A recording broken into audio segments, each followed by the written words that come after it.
Assalamu alaikumlar. 19 aprel облустук суу чарба башкармалыгынын насосный станциясында турабыз. Ушул насосный станциядан насостор менен могу тоонун боорунда каналга ушул 9 метр бийикте турган дамбага чогулган ушул Каракол шаарынан келе турган саркындуу суулар топтолуучу Каракол шаардык водоканалына тиешелүү биопруд илгерки.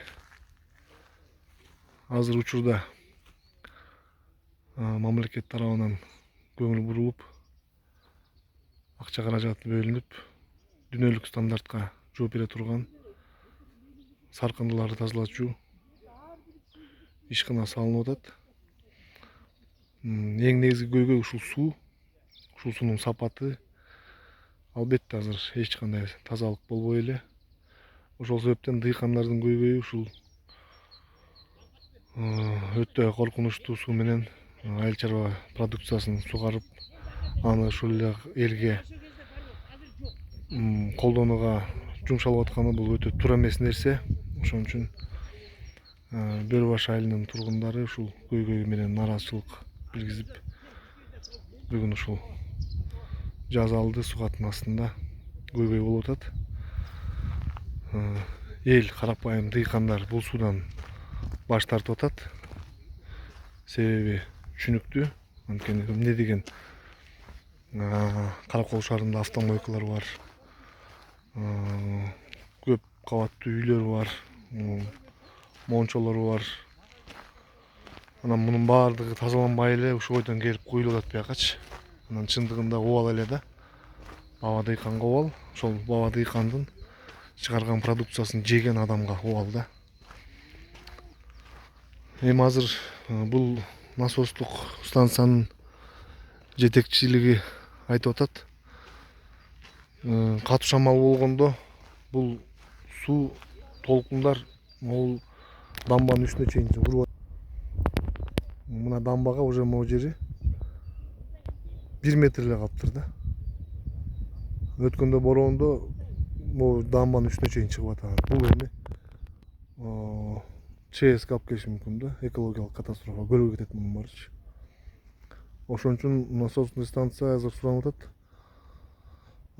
Тез арада каналдарыңарды тазалап, иретке кетирип алсаңыздар, ушул сууну сугатка айдасак дешип. Азыр эми көйгөйлүү маселе дагы азыркы айыл чарба министрлигинен сугат маселеси боюнча коюлуп аткан талаптарды элге түшүндүрүү максатында иш чарага келип отурабыз. Биздин АОПнун директору Галиев Русланова. Саламу алейкум. Жакшы көрөсүңүз. Эмне кылып атат да? Областтан бери мени кыйнап атат. Булар суунун мага кереги жок. Биз деген эмне кылабыз дейт. Элдер бу эмне кылыш керек дейт. Тазалап, арыктарды метелекпиз дейт. Бизге азыр суунун кереги жок деп атат. Көлгө айдап, көлгө кетет деп атат. Булар деген жооп бериңиз. Анда бирөөңөр кол коюп берип, мойнуңарга алгыла. Бул жерди жеп кетсе, стоп мен жооп берем дегендей кылгыла деп булар качат. Туура да. Эл албайт. Ана мен качат этирейин десем, кереги жок деп атышат. Ошондой болуп атат азырчы. Эми бул эгер кокус желип кетсе, бул аябай чоң каражатка талап кылат. Ташиып өзү келет ана. Азыр айла жок, муну тез арада сордуруп сиңип кетсин жерге жок дегенде, көлгө кирбесин. Көлгө кирсе, Бирөөнү иштетейин дегенде, иштетпегиле дейт. Азыр деген эмеде кыла элекпиз. Бүгүн кыла алсак жаан деп кылган жок. Баягы субботниктер кылыш убакыты жок дейт. Эми базар күнү түштөн кийин чыгабыз дейт. Анан бул жума ошо кереги жок. Такыр кереги жок дейт. Бозгун келдиби? келип атат жакында аздан. Начальник өзү келди. Турат начальник. Чыңгыз деген байке экен. Ооба, Чыңгызга да чалган. Азыр бозулугунда бирөөнү айтам, жоопкерчилигин алгыла дейм. Бул эми чоң маселе. Муну акыл калчап кеңешип туруп чечели бүгүн. Бул оюнчук эмес негизи. Бул көлгө кирчи болсо чоң ЧП болот. Президентке чейин болот да ЧП. Карабайсың өзү деле критический болуп калды. Критический карабайсызбы? 1 метр калыптыр. Тиги киши айтып атпайбы? Өткөндө кайсы күнү бороондо Толкун урат да. толкун болуп эмеге чейин чыкты дейт. Жолго чейин чыкты дейт. Муну кичине эле жээсе мынтип эле кирип кетет. Жаргылып эле. Баягы кырмандын көлүн жегендей эле жеп кирип кетет. Анан попробуй кайра дамба салып көр бияка. Эмне деген каражат керек? Каражаттан мурун биягы өлдү да. Экология Өлдү.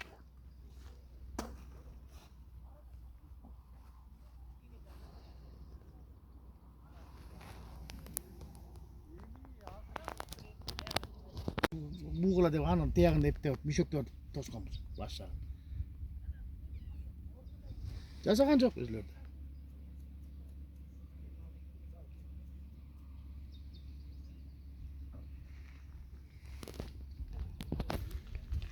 Урматтуу Бөрбаш айылдын тургундары, мынабы очистительный сооружение бул критический болуп калып, мына 1 метрге жетпегенин эмне калды. 3 күн ичинде уже үстүнө чыгат. Анан өкмөттөн бизге сууну качет этсин деп атат. Биздин деген дыйкандар азыр деген арбыз. Ошону бир 3 күн 4 күн эмес, бир баягыда 2 жумага жазып кеткен. 1 жуманын ичинде качет этели десек болбойт деп атат. Анан кандай кыларыбызды өзү да билбейбиз. Анан бул очистканын суусу деп бул жерде мына акчасын да төлөбөйбүз деп атат элдерчи. Эмне үчүн наводизация берсин деп эл менден требует этип атат. Анан муну кандай чечесиңер, өйдө чечип берсеңер жакшы эле болот эле. Мына айрыкча Каракөл шаарынын мэриясы. Бирок Каракөл шаарынын мэриясы дейсең, бул деген эмеге өтүп кетип биздин эмеге. Негизи Каракөл шаарына карайт да баары бирчи. Анан ошону чечип берсе жакшы болот эле да. Мына элдердин баары азыр мына ызы чуу болуп күтүп атат, мына бул жерде чогулуп атабыз бул жерге. Если убактыңар болсо келип берсеңер деле жакшы болот эле.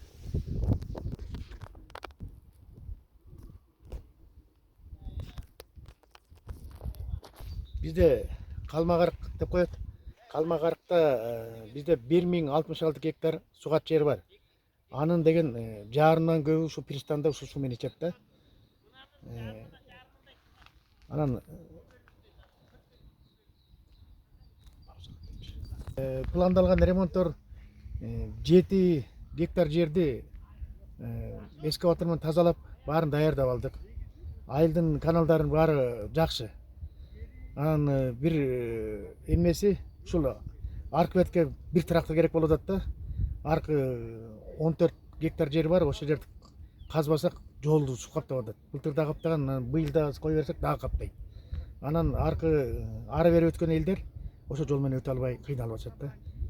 Ушул бир көйгөйдү чечип берсе, бир трактор берсеңер, бир күнгө эле тазалап чыгып кетет элек да. Ошол эскаватор керек болот. Башка көйгөй эле жок ошол.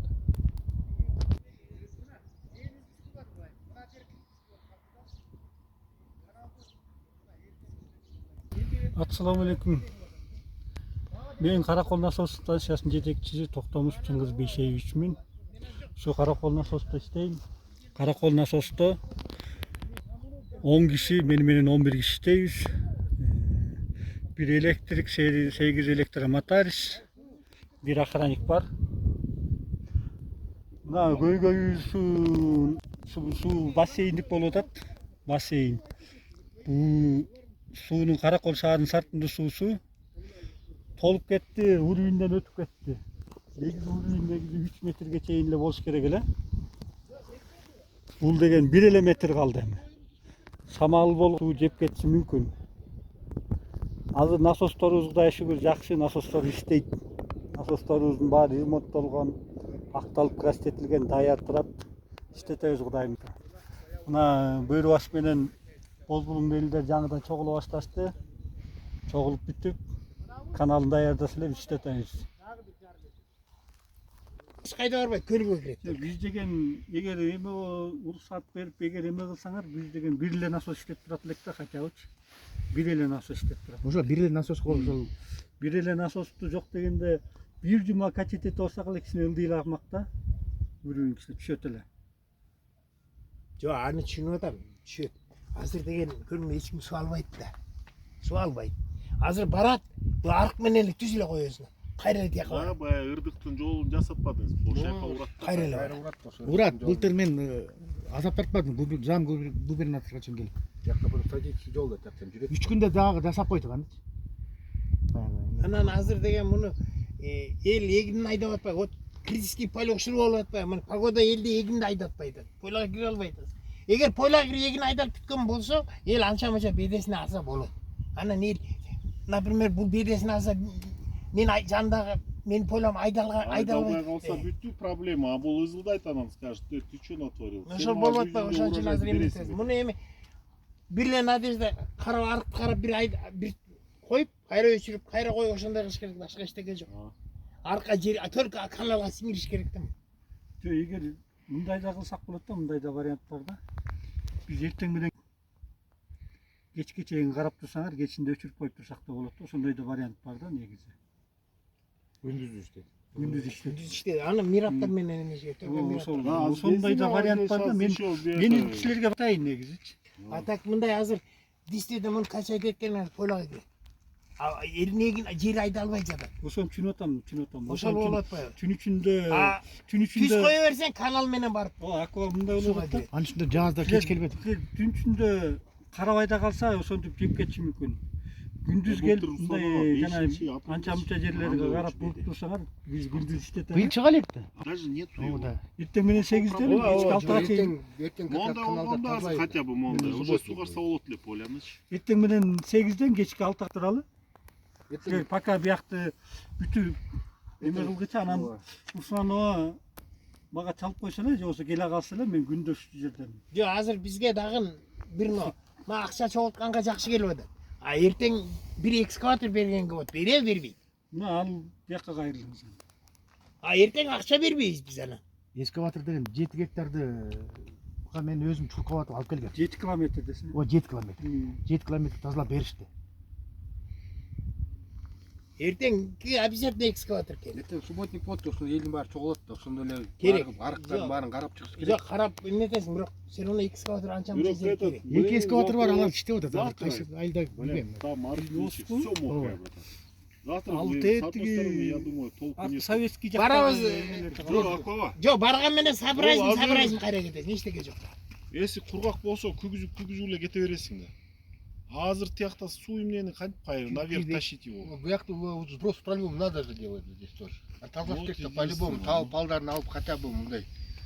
Ошо Чтобы вода, талдарды алганбыз да негизичи тиякты былтыр. Тазалаганбыз мына жерди. Ооба я. Сейчас вот это Күзүндө бак кыйылган эмес беле? жок. Азыр какой азыр Кыйылды. кыйып көрчү азыр Кыйылган мама эмес беле дейм. Азыр блин Анда кыйылбаса анда тазараак эле болуш керек. Чыпык жок болуш керек. чыпык жок азыр. Жок. Кар эрип калып атса эле атат. Карлар бар болуш керек да. Кар бүттү го. Алды. Эртең сатында Эртең саат 12 деди. 12-де. Ооба, анткени деген биз базарга барабыз, базардан келгенче ошо 12 болуп калат деди да. Базардан келгенде Я чё понедельник кылса болбойбу Установа? Эртең Понедельник. Эртең Вряд мал ли базар, завтра никто не приедет. Вряд ли Азыр чыкпайт. мал базардан келип туруп элечи. Уктайт. Бозулуң, например, бозулуң бүт чыгабыз деди да. Былтыр бөр баштан бир 4 эле киши келип калды. 4 эле ушундай болду. менин балам Ооба, келген. мен да келгем. Ооба, келген. 4 5 эле болду. Бозулуңдан 40 киши болду, сөзүн ачыгы. Могу так 30 болду да. Анан алар мага претензия коюп атпайбы? Сиздин күчүңүз бизге эле жетет экен, бөр баштар эмне чыкпайт. Балама айтсам, быйыл дагы барам, биростан эч ким барбайт, эч ким барбайм. Анан суу келгенде биринчи бөр баш чыкты. Неге бозбулунга бердиң деппи? Тияка тартып атасыз сиз деп баштайт.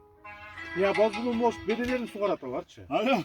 Мен былтыр мындай да кылдым. Бөр башка 6 күн берип, бозулуңга 5 эле күн берип. Келди, келбейсиң. Туурабы, 6 күндөн бери. Чечип туруп Яруслан, мош азыр кой берсек мош ким сугарат ар жак бозбулундарчы? Сугарбайт. Сугарбайбыз деп. Сугарбайт. Ат менен болот. Sunun gereği yoktu orada da. Buna hal emez. Alçılan. Buyur başta gerek bu su. Yer buzdurup koyganlar şant Ben turadi. Problem azır turadi o yerде. Yer buzulgan boyundan turadi. Alex sen qanday? Az mirap keladi.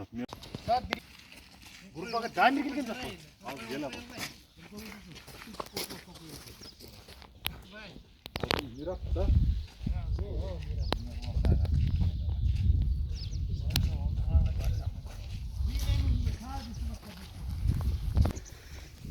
Karakol nasıl stansiyası mına saatine 0-250 kup su çıkarat.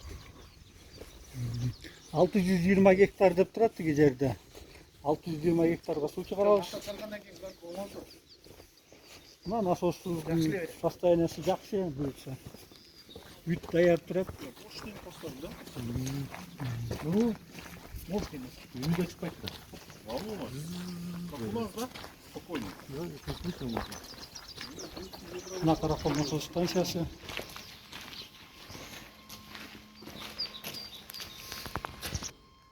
Каракол насос станциясында жакшы абалда ремонттолуп бар. Юылып тазалып крастетилген баары даяр. Азыр мына элдердин жемесин күтүп атабыз. Уруксат берсе эле насос иштеткенге даярбыз биз. Türk nasıl koydu be? 3 насос. Ha 3 nasıl koydu. Qancha kilo? 0-250 kup su çıkarır sekunduna. Diyor bu dedi bu dikkatle ilk kulün bir dikkatle ilk. Şimdi salsa. Sonra ilk gol oldu da sonra yani burası falan olacak. Gol tuttu. Halkazı çok da. Ama o 3 насос canı.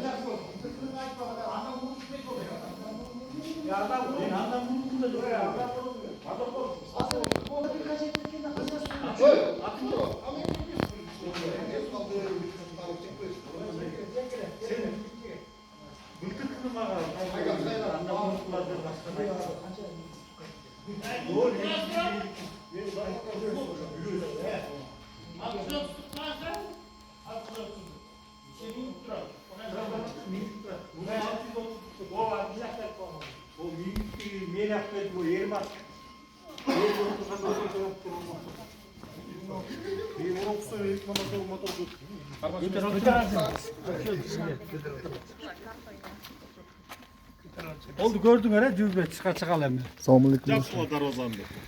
Qanday chiqay? Qanday yaxshimi? Yaxshi qanday? Assalomu alaykum. Assalomu alaykum. Salomatsan. Al bakay palivaya çıkamıyor.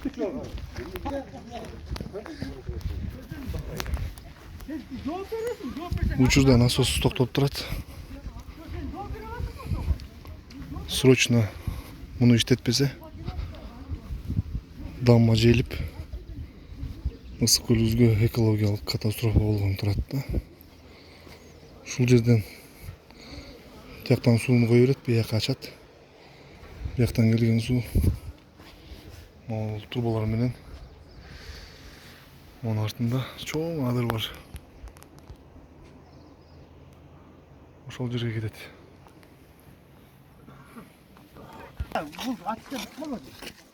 Ana biz kazık koysa bile açken bitirip tazalayın dedikler tazalayın koydum. Oşo tazalayız dep beni kılıp bana kılbay koyup отуңар. Кеңейтпей. Yok ya dayar bolбой калды. Аны тазалатпаш керек. Если азыр булар тазаласа, вообще водачан өтүп калат. Когда чистая вода будет, они Yok çiğ emez. Bunu için tazlamak. İçin. O da. Lambanın içini algan atışpay o. Bunlar buna da bana mınday aytты da. Taza suyunu dedi üstün jasap taza suyunu çıkarganda даже bunu деген Anam düşke geçeyim olap dedi de. Anan yerге жалдырып айын dedi.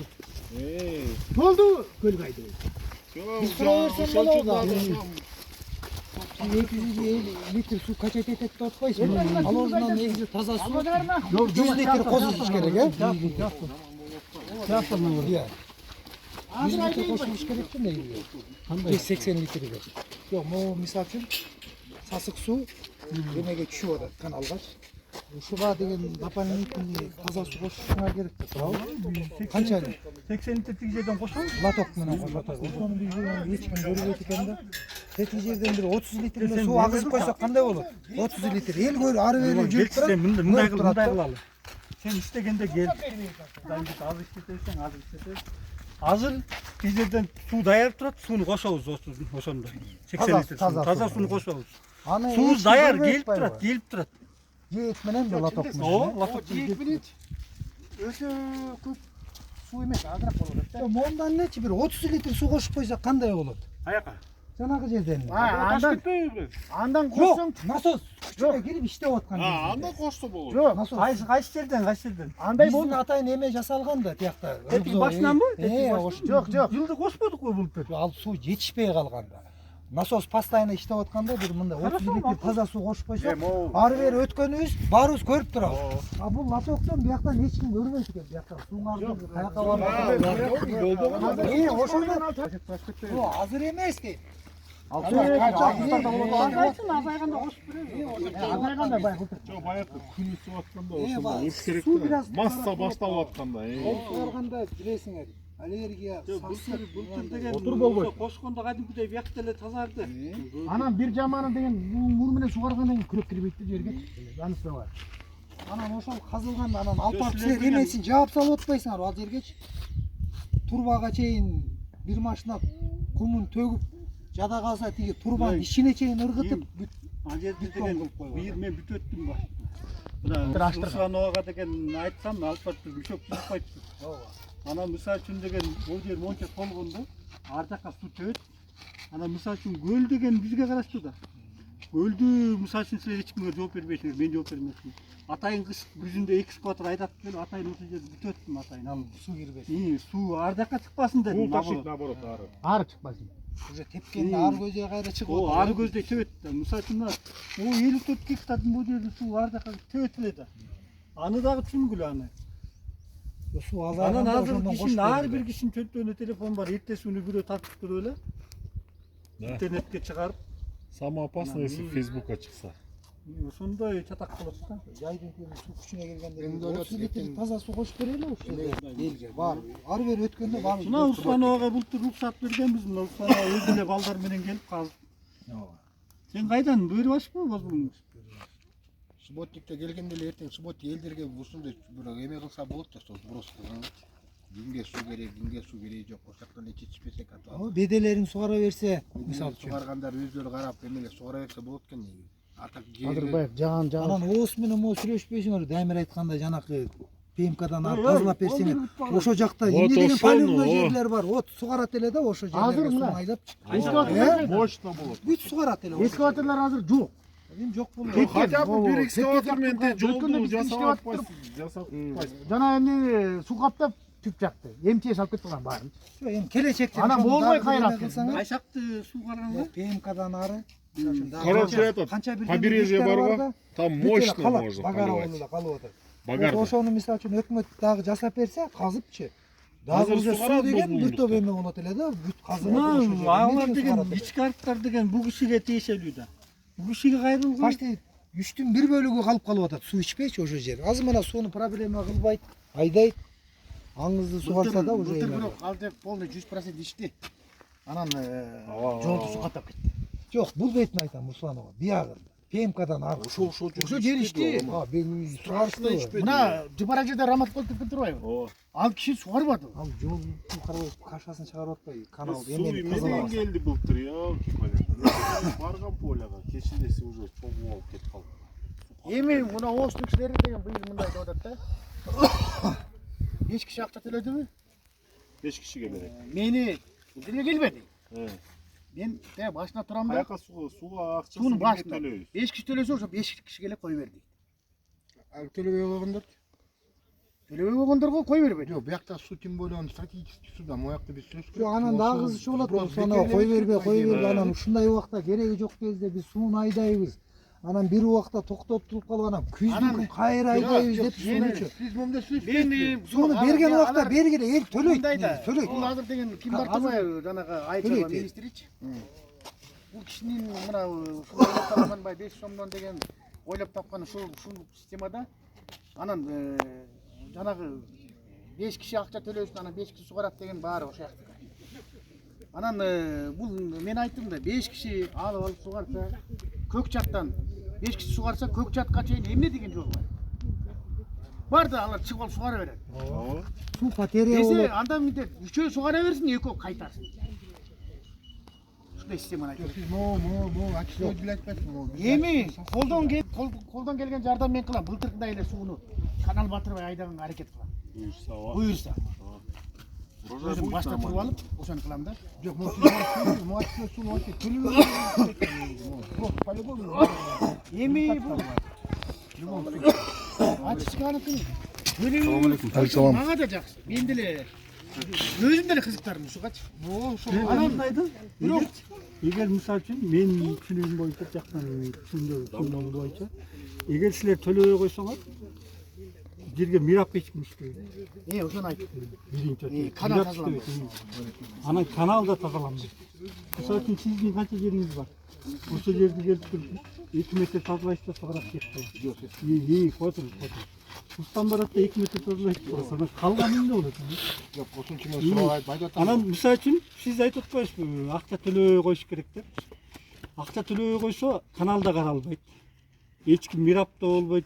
Бири-бириңерди Анан алдыдан чыгарсыңар да жарасыңар да, мисалы үчүн күн ысып кетсе. Yok turan мен айтып атат. Мен просто сизге айтып атам. Mo сууну по-любому жоготуш керексиңер да. Выхода жок да силерге по-любому ризык. Айтып атпаймынбы? Ошон үчүн силердин могу төлөгөн акчаңар могу насостун расходунун 25%-inde. Эчтекесин жаппайт, тай. Эчтекесин Дүр деген машина деген, эмеси деген. Yok ben Отуруңуз, Насос деген отуруңуз, анан бул насостун эчтекесин жаппайт, акчасын жаппайт мисалы үчүн. 25%-ке да жетпейт да. Sizge mo sizin organizasiya bizge тиешеси жок да. Силерге мында башында ачыгын айткачы мо силерге бизге эч тиешеси жок мо силер организация. Силерге төлөйт. Шар төлөйт. Полный коммунальный услугагачы. Мо сасык сууну бизге ыргытып калсаңар, сброс кылып атасыңар. Ошон үчүн айтам, биздин полега салып аткандан кийин биздин поледен да көп жакшы өспөйт нерсе, негизи чыгып атат. Ошону решать этип болбоду. Хотя бы канча пайызын төлөп берели мейли деп атам. Ну бирок массовый мондай таза сууга төлөгөндөй, төлөгөнгө зачем бизге керек деп атам да. Ошону мен ошону көтөрүп атам.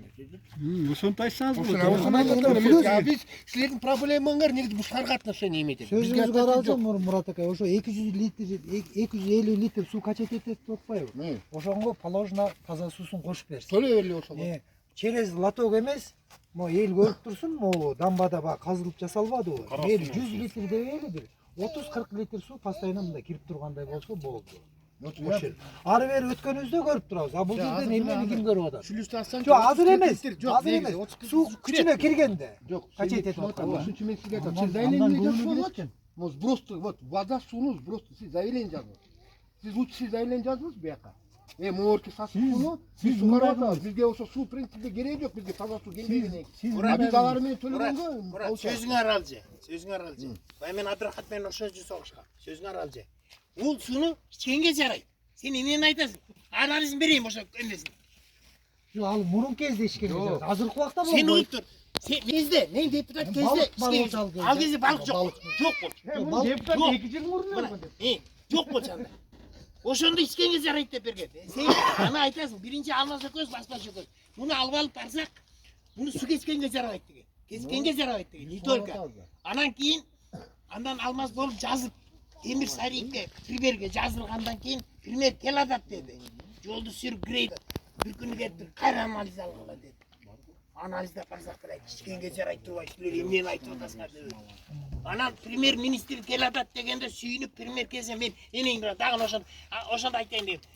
Темир Сариевич, сиз деген бул судан келиңиз экөөбүз ичели. Мына жүздү ичип, муну закуска кылалы. Деп айтайын десе мененге келбей, тепке жер ферманы апарып сусын көргөнсүз койду. Мен таза айтышкан. Ой, бул сон жеп турбай деп айтып коюп кетпеді, мактап коюп кетти. А бизге эми анан сен айт. Муну пинайтетке бизгечи. Бул уозга жумшаган. Сиз ошону деген şu жерди доказательиңиз жанакы ана жок отурбайсыз. Аны сиз айтып атпайсызбы? Анализин алыңыз. ушул видеого тартыңыз. Тияка чыккан сууну жана каралып атат, ошонун баарын тартыңыз дагы. Тиги тиешелүү жакка барыңыз. Ушундай бизге деген Жүктөгө эле чыгып өзүңөр күйөшкөр каждый өз жок, мен сизге айтып атам. Жок, сизге мен айтып элем. Бизде депутат эмелер бар. Ошолор иштеп берсин. ошол марат иштейт. Ай өкмөт бар. Ошолор иштеп берсин да бизге. Бизге зачем биз Ошол баары анан бизге момундай кылыш керек, просто айтыш керек. Бирок сууну му сасык сууну биз тойлорго сугарып атабыз. Ошо төлөбөй эле коелуп атабыз биз. Ошого эле вопрос коебуз. ошондой Сейчас через 2 года она чистая вода будет, правильно? Чистая вода будет. Она сброс вон туда уже можно бросать. Вот тогда будут проблемы. У вас большие проблемы будут. Вот тогда вы придете, вы сами вот так жалдырапылесиңер. Качти, пожалуйста, деп, чистую воду, деп. Вот поэтому не надо сейчас заранее вот так сейчас углубляться, да? Надо сейчас конкретно вот это взяться. Но через 2 года он очистится, вот эта вода, конкретно очистится. Сейчас вот тут запустят, чистая вода. Поверь мне. Нет, я согласен. Чистая вода, не чистая, это еще пока вопрос, под вопросом. Под вопросом не будет. Тем более у нас азыр ушул күнгүгө чейин карыздын баарын жойду. Төлөбөйсүң эсти. Только эле сууга төлөйсүң. Ее хотят как в Сууга этом. төлөгөндө дагы В город хотят повернуть, питьевой вода кылып. Она чистая, вот ошондой болот, как в России хотят сделать. Жылдан кийин ошол Ошол вот систему ошондо маска болгон кошулдашкылар. Вот в этом году закончат они. в этом. Ошо Кудай буюрса Просто мы в данное время пользуемся. Да, данное время. Поэтому надо сказать, мы данное время пользуемся, пока не чистая вода. Просто надо за следующий тоже, да, думать. Правильно, за ним надо Конкретно напишите, блин, а потом дальнейшее, потом вас потом опять заденет. Да, вот эта вода лезет, заденет. грязная вода. Туралайт Мы времени если она совместно телепередача в таком Маска жакта деле суу менен мировой стандарт менен келип салып атат азыр. Түркчө келип салып атат.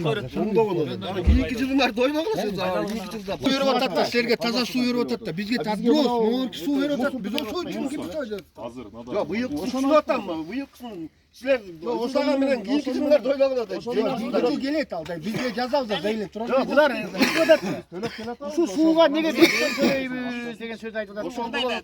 Силерге сброс по-любому нужен. Ошол көйгөйдү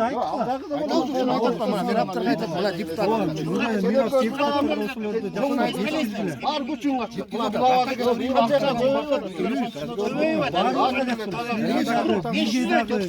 Азыр эми ар бир сугатка деген бергенде ошону айтты. Бир глоток сууну кошуп атат. Вот так приходит, Бир тачка бойсунда да бар да. Бириле жолу төлөйсүң. Баягы 500 төлөсөң. Ошо сасыкты ошондой кылып төлөп берсек болот. Мейли. Аны биз деп айтпайбыз ага. Төлөп берели 500 бирок бир сугатына. Мунун суусу бул бизде Водоканал Орус шаардын эле Водоканал жыргап атат. Биз шаардан да алып атат акча, бизден да алып атат. Конечно, куда они будут сброс? Какой сидике ошондой болот. Водоканал жыргап атат. А силер ситуацияны жеңилдик кылып Туурабы? Таза суу аны төлөйбүз, почему нет? Ошол тарифени төлөйбүз. Төлөп келатканбыз, төлөбөйбүз дебейли. Просто кымбаттатып койдуңар да силер акчаны. Ким кымбаттатып атат ошону? Муну деген биякта ошо ким келди? Тияктан келет кишилер келет деп атат. Эч ким келген жок. Президент Бер турай. тияктан указ чыгарып коет. Мындай экен да. Өкүнү депутаттар Жердин налогун жоюп коюп, бир эле жолу да айтпады. бар бир жагынан баары бир немен жабып. Министр айтсаба. Министр айтсаба. Ким айтпады? Бир эле жолу төлөйсүңөр, бай илгерки эмес, бир эле жолу төлөйсүңөр. Жердин налогун билет. Сууну. Өкүнү өзүмүздүк ишебей эле сессияда ошону сурос айтпады. Баягы мындай болот, элде мындай келип атат. Андай келбейт, бир эле жолу төлөйсүңөр, баягы эле бир эле илгерки эле сууңардын тарифин төлөйсүңөр болду. А 2 жолу 3 жолу эмес деп телевизордон айтып койгонун. Чапчитетиге эмнеге жанагы кимгечи? Ошону чалып чечип бергиле да ошону. Сүйлөшүн азыр. Бир жол төлөйбү же 2 жол? Кел деп айтчы энеңде. Мына бир Аку деген бала бар экен деп айтчы. Сброс кылат дейм, некуда, по-любому бекер телевизор. Мына элдер ушундай Аку деген бала бар экен. Изучур баарын баштап атат деп айтчы. Берели ага. Вот чоң вопрос болуп атат да. Баягы эле көйгөйдүрө, баягы эле акчага келип такалат диспьютерин. Ошо да.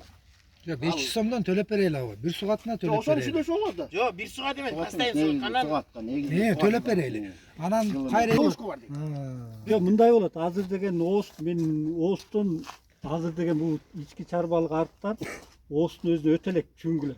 Ошону мына туура чүңгүлө. Жок, өтө элек. Кой турла мына мен айтып алайын, андан кийин ооз ички арыктарды өтө элек. Мисалы үчүн 500 сомдон төлөгөнүңөр 250 сому оозго төлөнөт. 250 сому мына бул АВПга калат. Мына установаларга. Булардын деле көйгөйү көп көргөндөрчү, караганда. Ооздун тракторлорго иштегенде деле булар оозго солярка куюп берет ошо тракторлорго. Ушу силердин арыкты казганчы мына соляркасын куюп берет. Мен деле Ошону айтыңыз.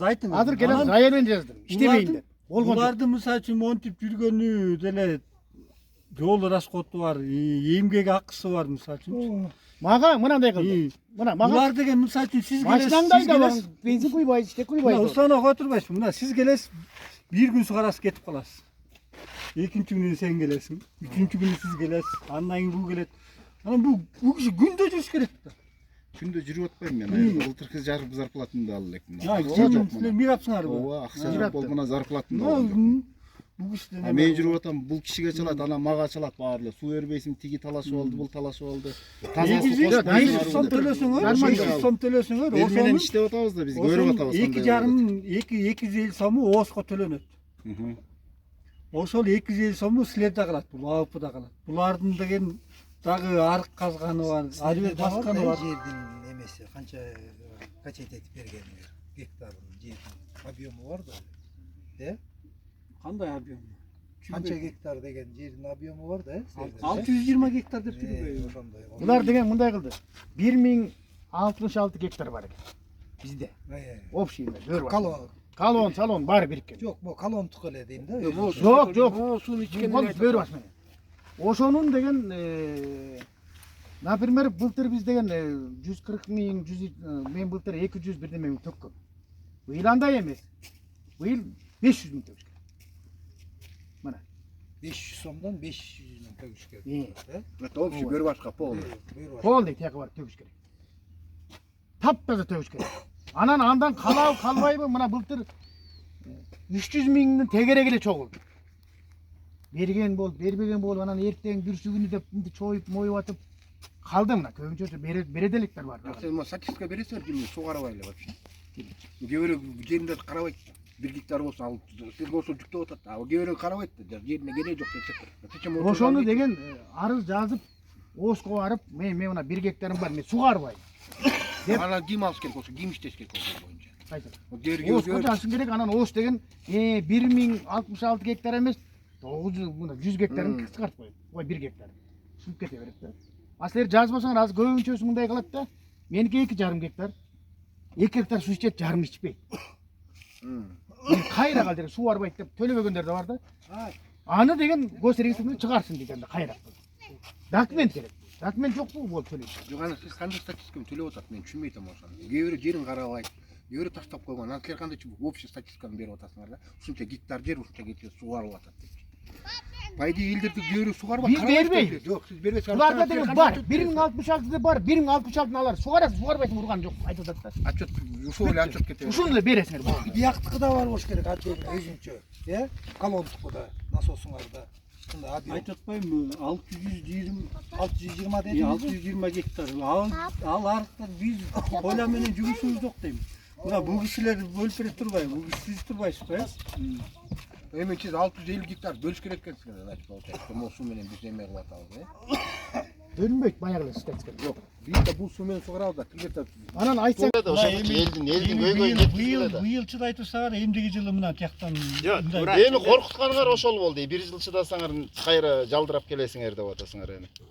Ой, жалдырап келесиңер деп эле. Ошондо да. Заявка берсеңер суу бере беребиз бизге баары. Азыр переработка суу анан тазараак болуп калат да. Анан Бул эме, Дамир, бирок көйгөй да бул. көйгөй болуп атат. Бул Суу, мисалы азыр качет этпей койсоң, көлгө кетти дегенде ким жооп берет ошого, ким мойнуна алат? Ошондон качып атат да чоңдору. ошондо качып атат. Келгиси да келбейт. Баары билет, бирок келгиси да келбейт. Анан азыркы Мойнуна алгысы келбейт. Муну деген сайын жерде ушинтип турушкап деген аягында Ошону айтып атпаймынбы? Чыкканбыз. себептеп аткан жер бар. Деген булактын суусу да эле. Жок, ошо мурун Дамир мындай экен. Бурунга чейин сайын туруптур да, ушунда акыры суу берилип, жер менен сиңип кетейин деген ой менен туруптур да. Ушундай кылып салынган. Ошон үчүн биздин арыктар ультра эмес арыктар бар. Азыр эми мозулуп коюп кетип сууга көп сасып атат. Эми ошонун жердин баарын калтырып атат. Ошончо мен айтып атпаймынбы силерге жеңилдик кылалы. Биз эртең менен 8-де иштетели, кечки 6-га чейин, кечинде 6-да өчүрүп туралы. Азыр эми муну мындай кылгыла. Азыр биз группага чыктык. Мен деле чыктым группага. Чыксам азыр сугарам деген киши жок болду. Эми азыр сугарам дегендерди заставить этип, анан ошолор жооп берсе, анан айтпасаңар, бирок азыр силер качет эткенде, мисалы үчүн мен жооп бере албайм. Сен сугарба деп мен эч кимге айта албайм. Анан мен ошол жерден айтам, азыр мына группага чыгып эле. Кимдин полясына кирип, менин эгиним себилбей калды, сен күнөөлүү, мен күнөөлүү дегенди мен билбейм деп айтам. Анда Русланова өзү мойнуна алсын, же силер мойнуңарга алгыла. Мен керек болсо иштебей деле коем ал. Мен просто ошол жерде жашап, ошол жакта ары бери жүргөн үчүн мен былтыр шайлангам ошол жерге. Туурабы? Как положено бөлүп бердим баарын. Мына сен ал, сен алба, сен ал деп. Жеңилдик болуп атат да. Анан суу чоң болсо мен кошуп очерет менен даяк бердим. Суу өйдөдөн суу чоң болсо сен кир, сен сугарып ал, мына очерет жок пока деп кошуп берип аттым. Менин маселем, жумушум ошол эле болду. Анан быйыл мен муну дагы 500 сомго кошуп койгонго ошого элге карап эле ошого нааразы болуп атам. Бир жагына мусорду жоготсоң, бир жагына дагы плюс 500 сомдон дагы кошуп атат. Мейли аны деле алып атасың, сугарып эмгек кылсаң алып атасың ал акчаңды деле. Бирок просто бул мусор болот да. Ошону деле чоңдор карап койсо болот. Мейли 2 жылдан кийин тиягы тазалансын, анан акчасын көбөйтүп койсун мейли. Анда да көрөбүз эми. Аман болсок ал күндө көрөбүз. Таптаза келеби же, таптаза келбейби? Анан ошону деле Русланова да бир очередке коюп койсоңуз, сонун болот эле. Бирок Русланова өйдөдөн деле жакшы айдап берди. Тоодон конкретно айдап берди. Түнү менен айдап берди, түнү менен ак ойлотпайбы. Сазга кагып атат, дамба кагып атат, действительно жолго чок, действительно. Эч ким жаппайт ал суну, агат. Аяк жактын акчасын көтөрүп койсун. Аяк жагын көтөрүп койсун. Аякта 1,5 миң сом деп деле кылып көрөбүзчү, анан эл кандай реакция кылат экен аны өзү билет. Просто мына колонтукун эле ошону чечиш керек маселени. Тамирдиге бузулдатат. Суун демде караган жакты жол талкалап ошону деле сугарабыз тазасыз айылдан. Бүттүмбү сразу энеңден монтуп, биякта карып жаппай, мимине башына барып жабабыз. Себеби башында да сууч. Адам булар деген биякта карып жаап кеткенде ал дайшы кетет деп деген көмөй түшүп атат. Монун акча өтөш керек болуп атат силерге соч. Бизге айтса кылабыз мына начальникке айтып бербейт. Приказ келсе деген кылабыз, ал кылбат эле кылбайт. Ушул көйгөй эле маселе болот, бирок бир да чоң келген эмес турбайбы. Силер деле айтсаңар болмок экен, жүрүлө эл менен мындай маселени чечели деп. Биз макул десек, тигилер болбой атат десеңер болот. Мен деле группадан айттым да. Мен айттым. Чоңдор келет экен, тияк келет экен, чыккыла десем, биздикилер да келген жок. Баардыгы эле кайдыгер да. Ооба. Бири-бирине эле. Диванный эксперт. Анан азыр чыксаң эле мага чыгат, анан кишиге чыгат. Бүтпейсиң, анан тигинтпейсиң, анан токтотпойсуң. Тукурат да, Азыр чоңдордон деле келип түшүндүрсө болот, мындай болот деп. Бирок сууну азыр качет этсеңер мен мойнума албайм. Мен сразу мында Руслановго айтам, мен жумушка албай эле кой. Мен мунуңа жооп бере албайм. Анда Русланова жооп берсин. Айдап кой. Салам алейкум. Браво, Марат. Марат деле Айт сен өзүң. Мараттын айлык өтүп убагында ал кезде ушундай эле өзүчө болчу. İşletip керек қой, жоқ дегенде Русланова айтып там ертең менен иштетип, кечке чейин иштетип туралы жоқ дегенде. Анан уборка болбой калат. Жок, уборка кылышыбыз керек. Эртең уборка кылабыз. Азыр сиз айткандай Русланова ширкте балдар такалап, Тоғыз айтпай, бияктан деле ашып кетсе, кана 2, Ондай болот. 2, 1, 2, 3, 4, 5, 6, 7, 8 эле киши. 8 эле болот. Русланова. Бирок сугарам дегендерге эмне этиңиз? Анан ары көлгө кирип кетип жүрбөйсүң кайра жолду же. Бир Ошону сугат менен болбойт. ошол 2 сугат төлөйсүңөр дейт. Ал каминден указ чыккан дейт. сиз ошону тияк жака, сиз ошону. Мына ошо тияк жагы ушул. Ала. Бол. сбросун болду. Атыякта бир алып. Эртең уборка кылып коелу да сразу эртең айтат. Барып суу каптаса ким жооп берет ага дагы? Ооба, эртең. Ооба, эмеден кийин. Алда мен Арык тазалагандан кийин сразу. кантип багам мен. Ооба, тастап кетет. Жок, быйыл кеч болуп атат. Айдос. Каминден указ чыккан дейт, андан кете албайсыңар. Bu bayağı başa ne deseyim nasıl başa deb aytып атам. 5 сомдон 1 эле жол төлөсүн. А балбак айтып атат, да 2 жол элди кыйнап атасың десе, 5 жол сарса 5 жол төлөйт десе. Тиги төрөбай айтып атат эне, ай мен 1 эле жол 500 дө. Кошуңуз бияктын 500 сом алып койгонсуз. Жок. Бери башка кошуңуз. Анан 1066 гектарды 1066 гектардын ичинде турат. Жерде турат. Бул дедиге созулуп кирген менен турат. Анан азыр мен чалсам, жок, камин урса, ошондой кылган. Указына мен кете албайм. Ну, Марат çok Marat söz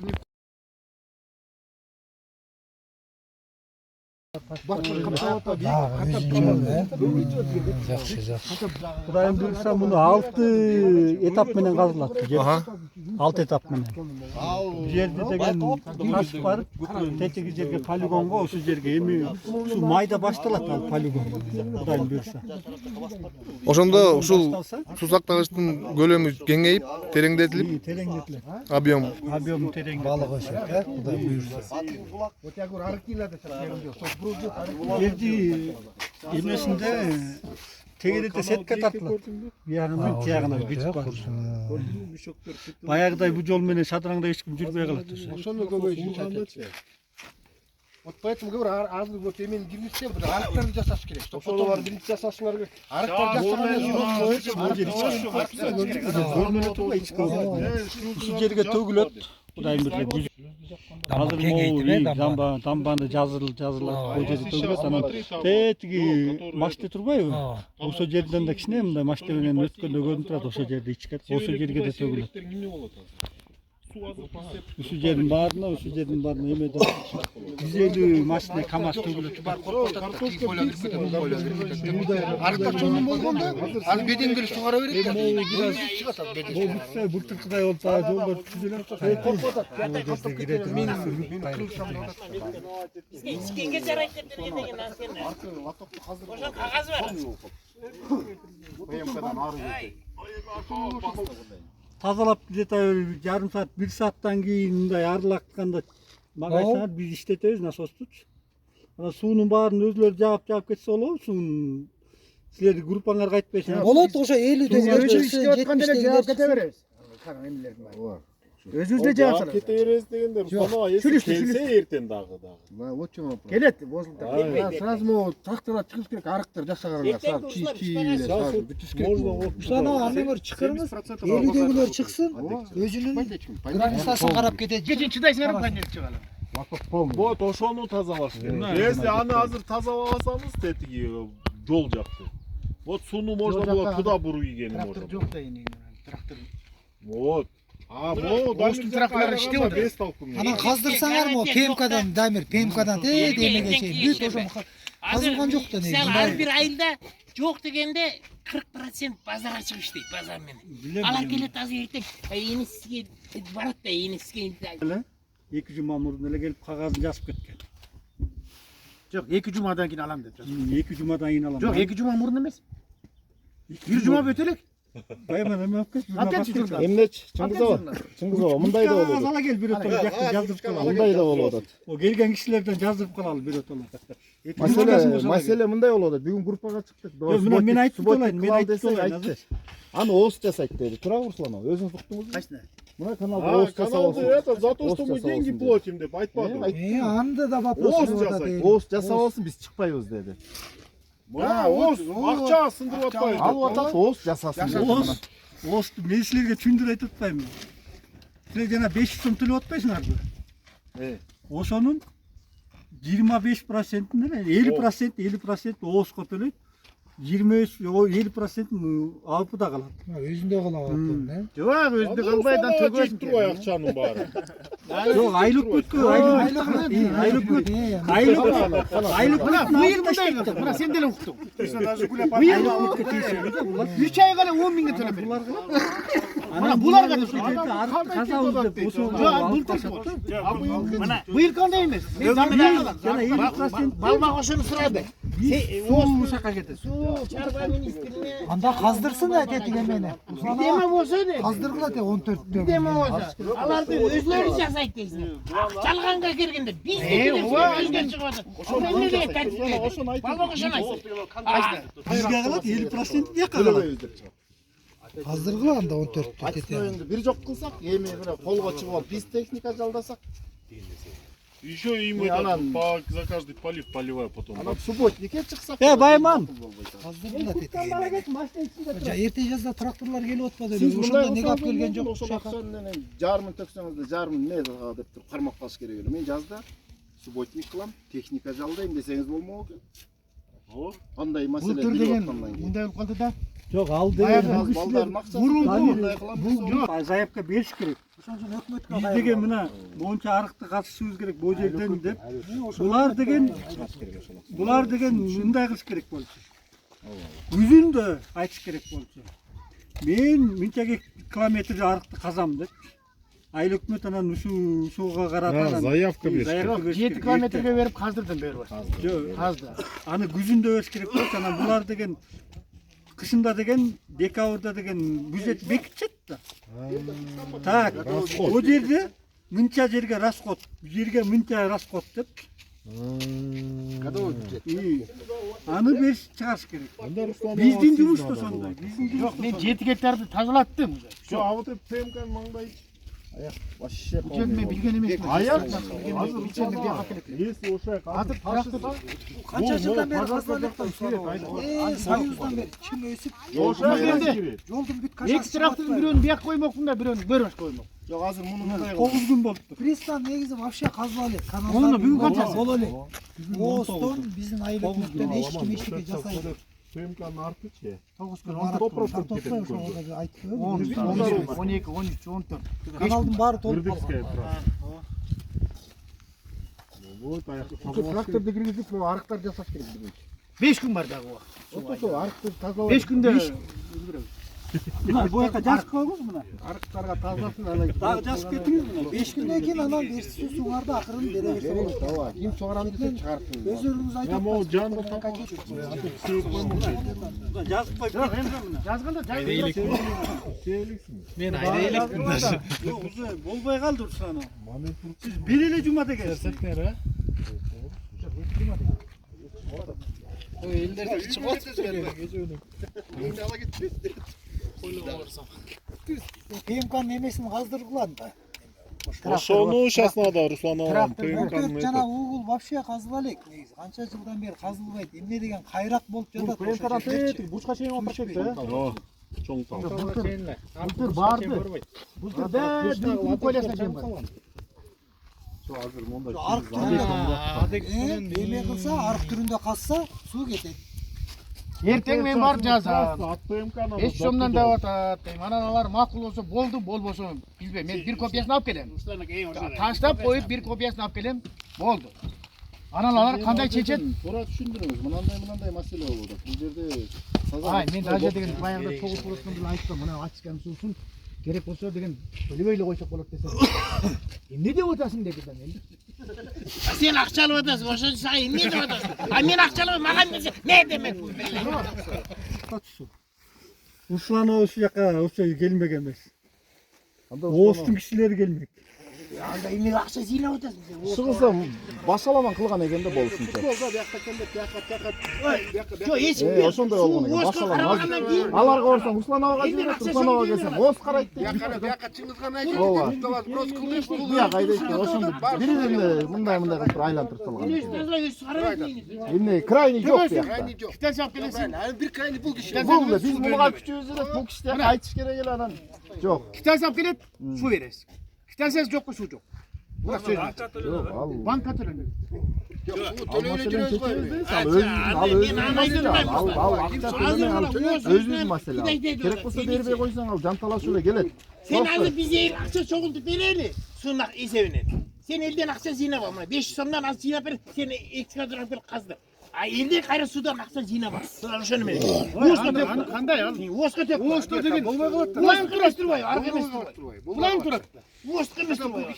Жок, аны деген силер өзүнчө чогулсаңар болот. Суудан тышкар. Эл макул болбойт. Ой, сен кызыксың ана. Анан Мен техника алып келет. шарды сийдигине сугарсам менен. Ишо жесем, ичсем менен. Анан кийин сага машина мингизсиз. Анделик баралыбы? Барам менен. Барасыңарбы? Сууну алып атат. Сана ызылдашып Бирөөңөр жазып мойнуңарга алып алат анан кете бергенет эмес. Мындай бирдеме болсо ким жок жазып бериңиз. Жүрүп кетсем. Элдер жанында жаап атат. Элдер ушундай тазалаганга эми макул болбой койду деп жазып коюңуз. Мен уну жиберем. Эртең биринчи күнү конторго алып барып көрсөтөм. Мына мондай жазып кетишти. Эмен тазалаганга? Арыкты тазалаганга. Жок, панделик чыккан. Субботник чыгабыз. Колдон келишинче чыгабыз. Бирок Кол менен иштейбиз. Чоң жерлер бар. берикте да техника. Канал. Например, мындай да, бул биз ички арыкты тазалайсың азындай. Чоң каналдычы, чоң канал. Чоң каналдын чырпыктарын алган атабыз кол менен. Чырпыктарын тазалап алган атабыз. Анга эл чыккан атат. Бирок ошонун ичинен кээ бирөө чыгып атат. Чоң каналды акчасын төлөп аткандан кийин техника менен каздырып өзү тазалап албайбы деп атат. Ошону мен айтып атам, ошону мен айтып атам. Техника былтыр кирген турбайбы? Кирген эмес бияка. Мудагы кирген. Кирелек. Кирелек. Канча жылдан бери бияка техника. Жок, экөөдө бир казып кетпе. Болдун. Жок, болдун сен казып. Группага чыктым. Суу кое берген жок, сугарган. Жок, биз эгин себеп атабыз. Эртең сууңардын кереги жок деп атат элдер. Сууңардын кереги эгин себеп атабыз деп атат.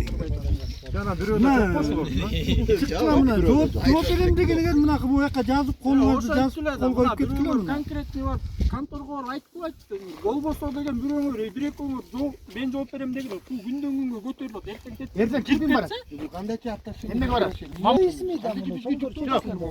Эртең мамаңга барат. Силер агыздырбай айтпайсыңар. Агыздырбаганда даяр болбосо эмне? Şu anda ağzları. Gölgede değer emес болсо, değer эмес болсо, алып жооп берет. Вот алып Потому что деген ал внутрихозный канал, алга деген ошо Жок, анан сен кантип бизге жүктөп атасың? Бизге арыгы жок. Жок, болсо бизге казып койсоң. Ошо Эмнеге жооп берем? Мына, например, конечно, бул киши азыр приказ берсем, азыр айдаган атат. Мына эл макул болбойт. кереги жок депти. Жок, Кереги жок эмес. Айдоо себеби төлөйт. Быйыл кеч болуп атпайбы? Эчтеге Эгерде ушул залга ачык болуп туруп жанагы эмелер поле жактар жабык болсо деген Жок, антип пойлар Кенжего мындай болот. Бул жакта өзүлөрүнүн деле күнөөсү бар. Анткени ар бирөө поле мына мойнуңарга алгылачы мына. Ар бирөөңөр барып туруп, ар бир арыкты барып туруп монтип казып алгансыңар. Боз муң жак казып алган. Жок, бүйт барыңар. Казып алгансыңар. Бизде сүлүс как положено. Ойланган тусуңаны келип Бизде сүлүс бар. Bizler менен турат. Жок, бизде сүлүш берип аштык. Берип ачты полный сүлүс болду.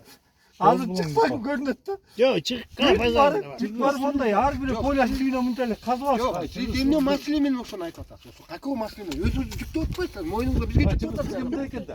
Булар төлөйбү. Конечно, силерге атасың ийми? Конечно, силерге атасың ийми? Сорт керек болсо дегенчи албайатса деген тим го тоже деген проблема. Вот ошон силерге жазып эмнеге Анан деген кийин эгерде деген суу керек болуп албайатса деген моторду өчүрүп туруп оңдоп атабыз деп болсоң боло шашпайсызчы. Айбар кызыгачылыкчы. Жок, андай кылсаңар sorun бар. мейли тогда өзүңөр карагылачы. Бул мындай. Силер дагы издейбизна. Туура, буларды айткандар өтөп, сендер чыгышың керек өйдө. Сендер чыгышың керек. Биздин насостор азыр дапдаяр.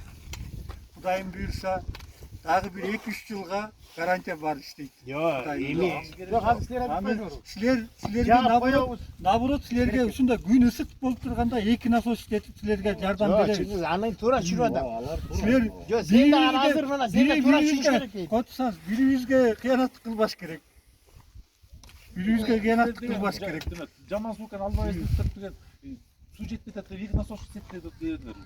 Жок, ошону иштетип сугарып келгем силер менен чогуу сугарып Силер келгем. токтогулачы мындай да. Ладно, биз могу суу менен сугарып атабыз. Кенжегөт тияктан деген тиякта да өйдөңкү полялар толтурат. Ошол жактан суу артпай калып атат.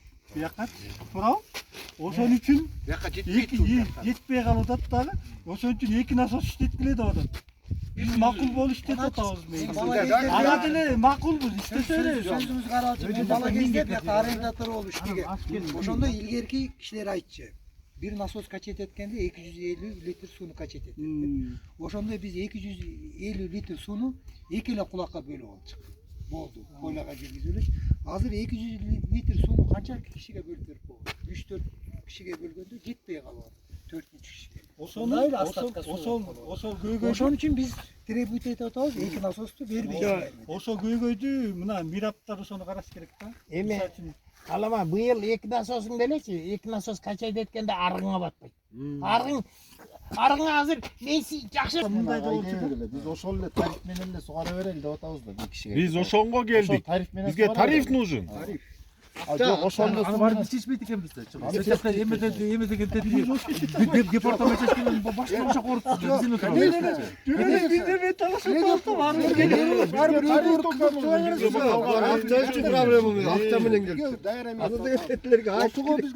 Эртең ким барат эми? кайра Оско. Ай, мен менен ким барат? Байырли футбол болуп Анан воскресенье.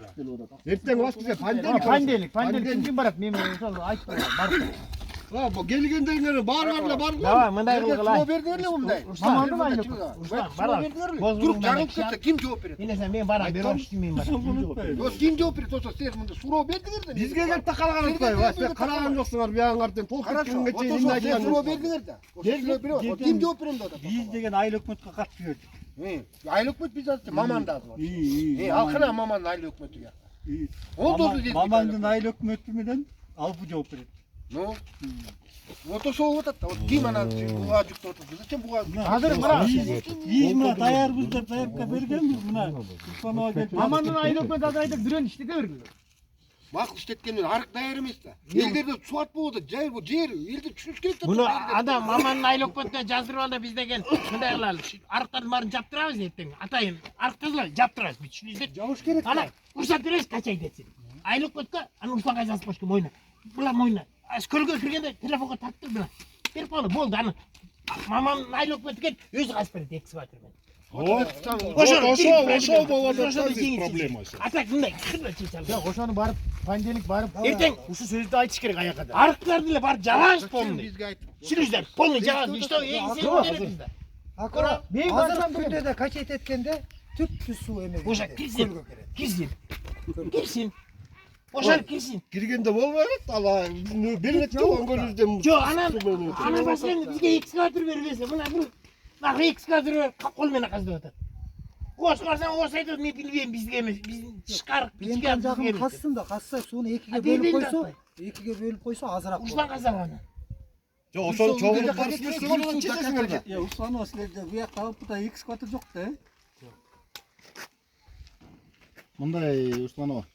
Бияк качайт этебиз деп атат. Качайт этсе, мен группага чыгып айтам. Сугарчылар болсо сугаргыла деп. Если көлгө кирсе, мына мен жооп бербейм. Мына сен тияга журналга жазба, мен жооп бербейм. Сугарам дегендер болсо сугарсын. Мен бөлүп берип коем, мен сугара берсем. Балам, Дамир панделик келбейсиң чогуу. балам. Сен башыңды Мен экемес. көлгө кирип атат, анан сен карабайт белең, сен мынтпейт белеңер дебегиле мына Марат тартып Сен атат. менин баламды мен сага жатырдым. Азыр деген мындайда. Мен Сууну айдаганда эч ким тетикке сугарбайт. жазбай. Азыр ошеки эртең ушулан айтат, Дамир бөлүп берем деп айткан. Була көтүп. Сен тетикке жазбай. Мен жооп бербейм. Болду. Анан ошону башың сен башыңа арак Мен жооп жазбай. бербейм, ооба. А эртең азыр сен Сугарам деген киши болсо мен бөлүп берем. тетикке да жазбай. Жок, бул дейт Бирөөнүн бербей. пойласын каптап ал ызылчу болсо Бар мен мен жооп жооп берем. берем да бар. Жок, ошол. Анан азыр деген ал кагаз жүзүндө иш бу. Озеки айтып атайын. Кагаз жүзүндө барган, кагаз жүзүндө барганыңызды ичкенге жарайт деп койгон эни. Эй, панделик баралыбы? Барам мен. Барбай койбойм, барам. Дамир сен де барасың панделик. Панделиктен чыга алмабы эмне? Анан Установа кандай кыласыз? Эртең келесизби? Эртең субботникке чыгасыңарбы? Эртең чыкпайт. Эртең бирок Руслан обещать этип эртең эч ким чыкпайт. Панделик деп. Сиз эртең анан понедельник айыл өкмөткө кармалып калсаңыз дагы экинчи күнгө кылабыз. Жок, булар чыга берет. Элдер иштей берет. Биз деген мына акуу дагы ким? Мен барам, Мына аламан болуп барып тияка айтабыз. Кайра эле келебиз бияка. Аны да элчитип алып келебиз айлык. Андан ашык турбайбыз. ПМК жагын каздырсын, сууну. Субботникке как раз айлык өттү элчитип келебиз. Экиге бөлүп койсо жалгыз көлгөдө жетпейт. Билесиң айыл өкмөт эрмек номурун берчи. Аны айлык номурду берсең ким? Ким жанагы эрмек номери бет? айлык өттү да эмне коюш керек да? Элдеп чыкты могу. Төлөп аткандан кийин могу төлөбөш керек деп атат могу. Бизде айылга делечи, мондай алып бар да. Житикеле жер, анда кыйратканда канал эмес биздикилечи. Акшыдан бери химияны көрүп атпайбы? Өзүбүз чыгабыз. Чырпыгында бутак тамырында кесебиз бензопила менен алып келип, арыгы таза болот кылабыз. Анан ар бир өзүнүн полосуна бар 7-поле, 6-поле деген жерлери бар. Аны внутренне өзүбүздүн шотубуздан жасайбыз. Акча төлөп атабыз деп добурунбайбыз. Ошо тракторду жалдап келебиз дагы, соляркасын канча киши 70 киши болсо 70 киши мынча 1000 сомдон болсо 1000 сомдон, 500 сом болсо 500 сомдон. Таза суу болуп атат силерге. Жок, сиздики Жок, эми баары арык кеп баягы келип буга такап атасыңар да кечкеде бул сасык сууну алып. Бул да сууга болот. Булга жыл бүтөт. Кудай берсе. Ийимдиги жыл жакшы жыл болот. Аны мындай келечекте ойлош керек да бул суу менен дагы. Арык каздырыш керек.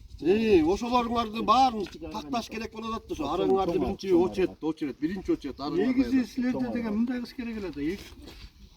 Силер күзүндө эле заявка беришиңер керек болчу.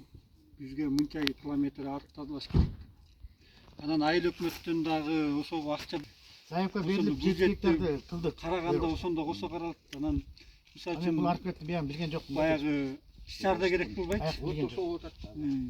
жазда келгенде каздырып салсаңар болмок. Билген жокмун да. Билсем бир трактор бияка айдама. Мен айтайын деп Айтпойсуң да. Курпага чыгып айтайын, ман көрүнөмүн деп. Айтыш керек ай. Жашырмаңдар, айтпаңдар да. Арыңарды чыгыңыздар да. Айтыш керек. Бирөө жетпек янтан. Жок, неге эле анан бери башты карайсыңар, биякты карабайсыңар. Биякты да чогуу. Биякта суу берилмек, биякта суу берилмек да. бул азыр, Айдагандар өздөрү күнөө. например, бул арыктын каналдын тазаланбаганына канча жыл болду? Ой, көп жыл болду. Экскаватор келип казбаганына канча жыл болду да? Каз деле да. поставил, стоит. Азыр ал наоборот, мурун мындайраак болчу, азыр мындай болуп калды. Касай баштаганда бир касып кеткен да. Ошондон бери калды. Азыр айтып атпайбы, кысыр катын тийсе, Бүттүрлөр каптаган бул сана. Былтыр каптаганын билем. Негизи ошол билбей калганга мирап менен сиз күнөөлөнүп. Анан азыр мындай да. Могу ачкан сусын жиберсе ал нормально. Былтыр мен сууну чоң жибербедим. Латок баспай кетти. латоң айтып атпайбы, толуп кайса кайда? Калганда сол. Жок, мен жактын латок менен кетти. Ал латок. Ошону айтат. Тазалатыш керек болот. Көкөр мен аттап кетем, ал иргени атпай жүрөт. Экскаватор тазалайбы. Көкөр мен аттайм. Чоң латок. Эментем. Вот как у вас вот здесь сделано. Ошондой куюлганда вот так. Даяр, сонун. Жок, казат, конкретно казат. Бир жыл казган. Кенен эле ала. Короче, 2 жылга хватает да его. Казанга киши өсүп. Трактор вот так кирет, казып кете берет. Ал жер Ал канча жыл 2-3 жылга болду? потом Эртен бери. хватает. Мен билген Анан бала кайра кезден бери зажимает. казбалык ошол жер толук жатат. Суну нормально кое берсеч. Жок, нормально. Жок. Ну вот смотрите, сууну азыр мынанча кое бересиз. Ал тиягыңызга барып эле кайра толуп эле баары ошол көлчүк болуп калат да. Чымдар өсүп кетти да вот этот. Чоң болуп атат. О, братан, это сейчас вот надо. Панельник бармай болдуңарбы анда? Туда вот этот на КНС уйдет. Ошо панельга дистеде көбүрөөк чыксын. Айлык өттү деп ичип келесиз, көрсүн ошолорду. Трактор бербегендер көрсүн. Правильно. Ал жер Жер казбалык. анда бар. Көлбөңөрдө тартипке кесип алсаңар болмок. Жанагы сугарып атканда ар бир киши Аку. Көз барабыз. Кел, бара. 5 күн жатпайт, 5 күн ичинде. Үйдө жатканда эмне бар айлык өтүн алып. Дагы büyük сугур барбы? Жок, кимди да Бозбулуңдан алыңыз. Бозбулуңдан да кишилерден. Акырын бозбулуңду агат ошо кез. Ошолор менен бар жанагы тарифта бүтүрүлүп атат, баары бүтүрүлүп. Ошол арык менен как раз көбү бозулуң. Ошол арык менен көбү да бозулуң алат. Ошол Ар бир киши барып, негизи закон түбүндө ар бир киши өз мен барган менен биз барган мен көрүпкөн алар айтат энеңде ар бир сиз да укуңузду. Мисалы үчүн сиз мага айттыңыз. мен барсам айтат кадай Жанакында айтпадыңыз. Мен аны угуп эле кала берем, негизи ачыгын айтканда. Мен ал жерден эчтеке чече албайм да. Ошон үчүн айтып эле угуп эле кала берем. Ошон үчүн сиз ошону айыл өкмөткө барып айтыңыз ошондой түшүндүрүп. Ошону каздыралы Марат. БМКдан ары канча жылдан бери, эртен бери казбалык. Жолдун баарын каптап, жолдун да эмесин бузуп атат. Жүрө албай жүрдү. Сано бу жерге ушундай бүгүн ишке деген чогулуш болду, анан жазып коюңузчу ушундай. мойнума алак сууну кое бергиле деп жазып. Ayağına. Özüm kol koyup atarım. Kichkina olgan su turib aytdi.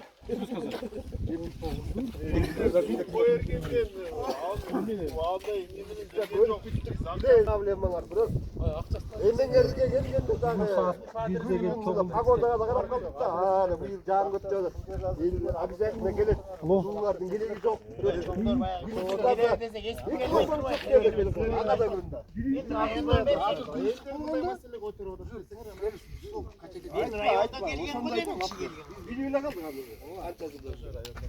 Мен районда Марат болмай естірдір емес бе келген келем райондан келген ғой. Жанакын аба айтпадыңыз ба? 700 литр су жетпейт. Быйыл эненже араңардан сашып кетти. Жок, негизи айтканымда 2 жылдан бери нормально окуп насос жаңырды. Аягым үчүн болчу. Сен айтып аткан деликтер чыктыңыз. Ал деген 130 литр. Азырчы могу суда качать этсек, жакында су кошсок да жайлата су болсо Болот. Суу жагына проблема жок. Бир эле көйгөй тарифиңер чече албайсың. Ал вопрос бизге тиешелүү эмес экен. Жок, бизге тарифке келип сүйлөтөлү дедик. Могу сени сброс кыласыңар. Тарифтейін дағын тойлалары егін сеуілмесе қайдан айтайын. Ошолукту. Көйгөй экен. Булар кандай экен да кыскача тарифин чечиш үчүн пока могу кылкылдап турган кезде бир аз кыйнайлы деп атты да. Өзгөр биле караса каптата биле. Жок, азыр элдин баары суу караңга да жок болуп атат да возможно. Бир четте ойлонгула, баарыбыз элбизде. Бул көл деген бул мировой эмеде турган нерсе. Анан кенеде капля бочудан жырылып кетсе, ким жооп берет? Могу жерде иштеген биз жооп беребиз бана. Баарыбыздын эле үй бүлөбүз бар да. Өмүр бою жүрбөйбүз да, бир жерде айынан деп үй бүлөнү багып атабыз да. ага чейинде өкмөт карап берсин да, могу казган каналдарды казып берсин, тиягын казып берсин. Казылбай эч каналдары. Айыл өкмөттөн келсе болот. Ошо чечилбейт, ошо Келбейт маселе эмес да бул. Ошо жерде негизи өкмөттөн, тиги жактан акимден баарын чечиш керек. Проблема эмес, негизи баттел чечип койсо болот. Трактор баттел 2 трактор дизель казып берет азыр баттел. 5-нчи күнү кылсаңар болот. Мен чоңшулбай келет деди тракторду. Берет деп азыр бизге по-любому шарыкта жасаш керек да. Ото өзүгө отун жүктөйт по-любому. Ошону төлөп атат. Uzun ele demir kança kilometre? 3 kilometre. 3 kilometre. Aşağıda ne? Мудан утмаш десең де Şunda var. 4 kilometre.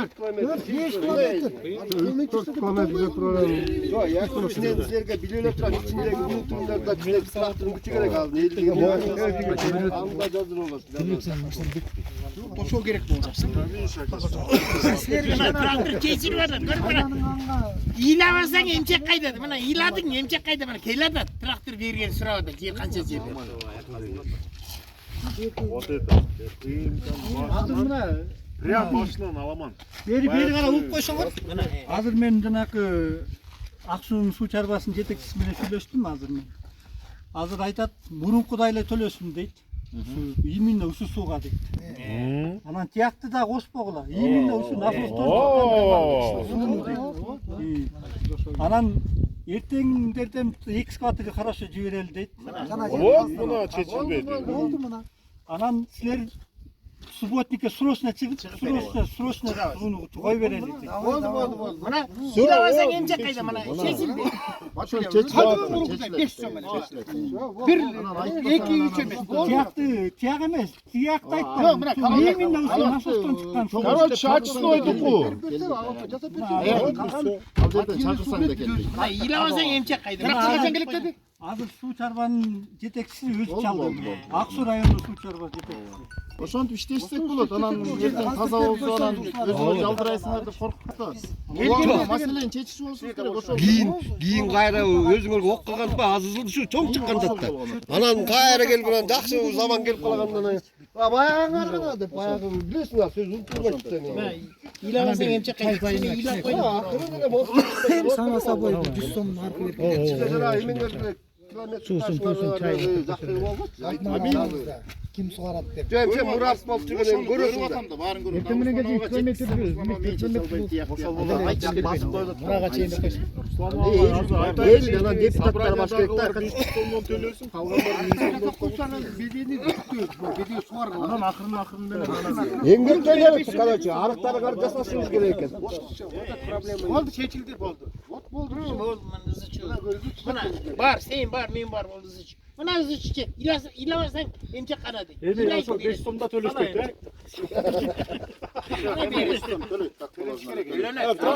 Трактор это бүрсүгүнө келе учуруза. Трактор качан келет? Бүрсүгүнө келет. Жоқ, тракторды ертең жіберем дейді. Ертең жіберебиз. Ертең Базар сазары жібергенде дайындықтан қарма бүтүп толугу. көріп тұрасың да. Анан Усама сиз өзүңүз Жоқ, менде келе. Кимдер бар? Жоқ, ал трактор ал мен көрсетпейді, мен ерісіп келе. А суббот понедельник biz барабыз.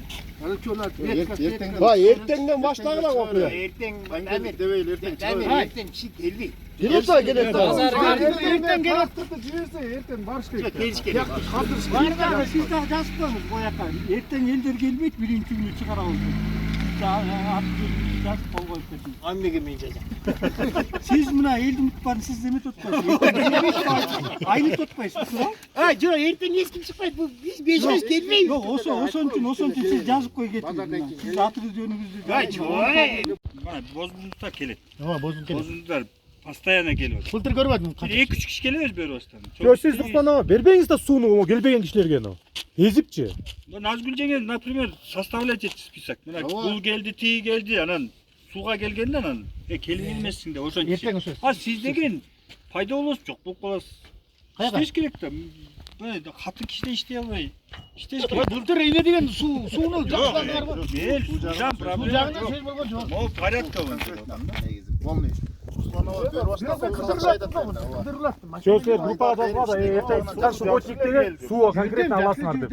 Келбегендер анан тарынбагыла деп эле конкретно айткыла да ошондо келет. Группадан какша ойлатат. Азыр субботник кыласың барып, эшекте иштеп. Кийин барсаң ба келбеген танаган нелер талашат анан бербейт. Айтпа, очередке келгенде Келбегендер. Бир жума алат да, Ушундай да. келбегендер. Спискени алабыз. Ана суу берип турабыз.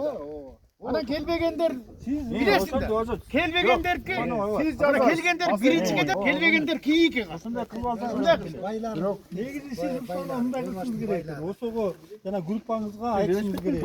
Бербастан бир күч эле келет. Бүгүн ертең субботникке чыгабыз, келбегендерге суу кечирээк беребиз. Эме алып. Былтыр бербастан бир 4 эле келет. Койчу. Он знает, он приехал, газик менен келип отун ташып атпады эле. Чөнүңүзчү. Жок, ташкан келип бизге кабыл калды да. Жайында.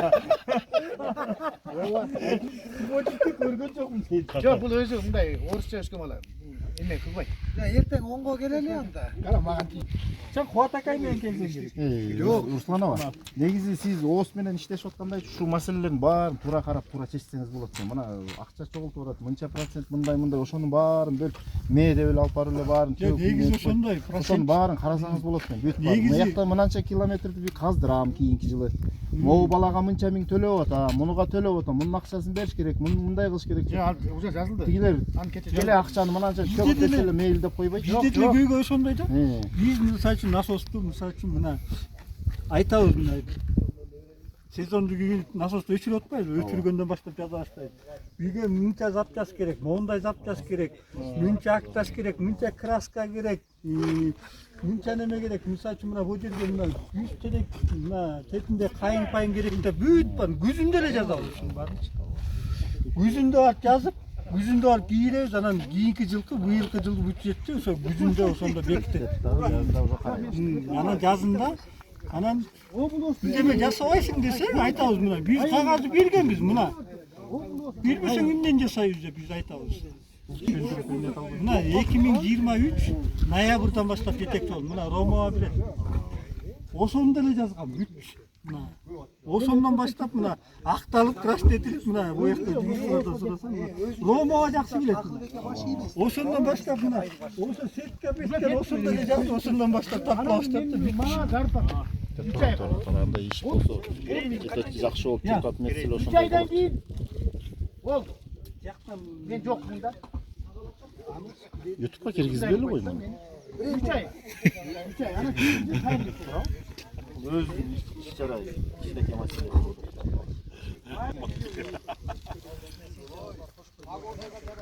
Это история будет.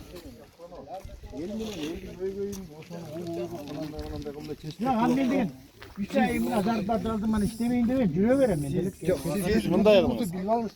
Бөрбаш өз бир болгону менен бөрбаш өзүнчө бияк өзүнчө болот. Эки маселе болуп атат биякта. Ошолор тура чечиш керек. Баарын да бөрбаш общий мындай деп чечип Ал жерге турганда оңуштуу кишилерден да турат. Анан акчаны төлөйт. Алар канча кетет? 5 киши келдиби? 5 эле кишиге сууну ач. Болду, 5 эле киши сууга берет. Ana men aytdım da köp jattan 5 kişi olup ana yoldan karmayt desem. Sayıçta su var diye köp jattan. Yok alar olsun için.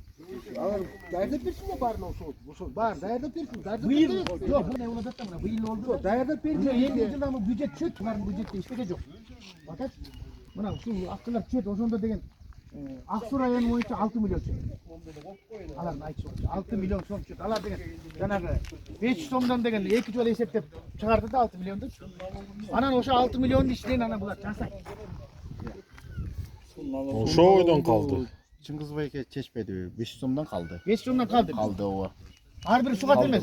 Бир эле сугат 500 сом. Бир эле сугарасың 500 сом болду. Oldu. Olsa menен ne bir sorayım. Kimге çalsam? Hektara 500 son. Turabı?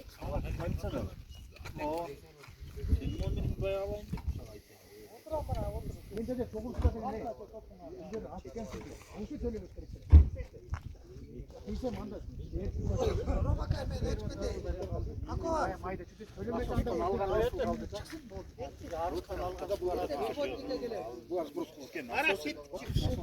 Bu arada düştü.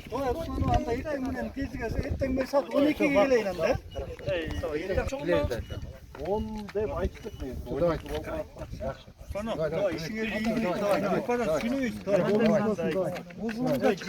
Tarım bağlar. Bay suyun o çet gelgende men degen barın karayın kim geldi ki. Oşo bir söz söylep koy. Yok bizim grupa Ладно, болуптуңуз, рахмат. Ишиңерге ийгилик силерге дагы. Ала жакшы. Ошентип күнкү иш-чара жакшы жыйынтык менен, эртеңки субботник менен ушундай жакшынакай маанайда тарап кетип атышат. Урматтуу баба дыйкандар, арык ар бир арык өзү үчүн керек. Ошон үчүн ушундай коомдук субботниктерге активно катышып бериңиздер. Өзүбүздүн арыкты өзүбүз тазалап даярдап алсак, анан айдап сепкен эгинибизди убагында сугарганга, жакшы түшүм алганга өбөлүү болот. Буюрса эртең субботник болуп, бир сыйра арыктар, каналдар тазаланса, анан болот. Эми биякта обстановка ушундай болуп калыптыр. Жалпы эл түшүнүү менен кабыл алып, буюрса иш оңдон чыгат окшойт. Ана жер аба эмеспи? Жарым метр эле калыптыр. Жер жумшап калыптыр.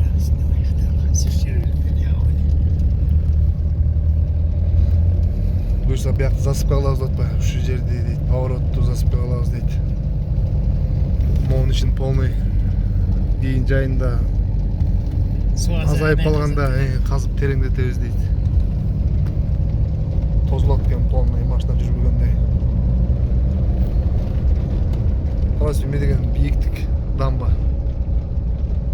Маяк бар 9 метр. Мына жер көрмүңүз? Калайсыз маяк апасы да. Биякты караңыз. Эме деген ылдый турат. Бияк уже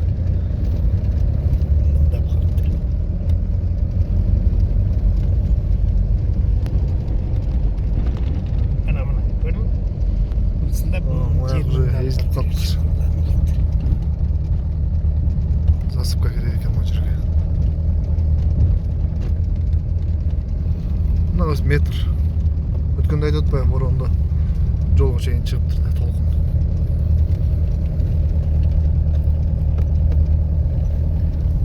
Каракол суусу.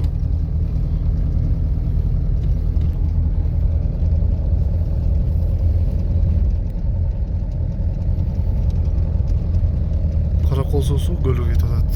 Бул уже Каракол шаарынан келген болгон жилой, нежилой производственный помещение, жанагы завод, моводдон чыккан отходдун баары